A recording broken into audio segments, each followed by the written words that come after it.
কোনো ব্যক্তি যদি স্বপ্নে নদীর পানি পরিষ্কার দেখে তাহলে কিসের নিশানা? কোনো ব্যক্তি যদি স্বপ্নে নদীর পানি পরিষ্কার দেখে তাহলে সুখ শান্তির নিশানা। কোনো ব্যক্তি যদি স্বপ্নে নদীর পানি অপরিষ্কার দেখে তাহলে কিসের নিশানা? কোনো ব্যক্তি যদি স্বপ্নে নদীর পানি অপরিষ্কার দেখে তাহলে চিন্তা ভাবনা দুঃখ কষ্টের লক্ষণ। কোনো ব্যক্তি যদি স্বপ্নে নদী দেখে তাহলে কিসের নিদর্শন?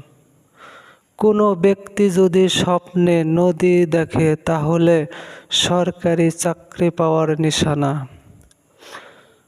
কোনো ব্যক্তি যদি স্বপ্নে নামাজ পড়িতে দেখে তাহলে কিসের নিশানা? কোনো ব্যক্তি যদি স্বপ্নে নামাজ পড়িতে দেখে তাহলে মনের বাসনা পূর্ণ হওয়ার নিশানা।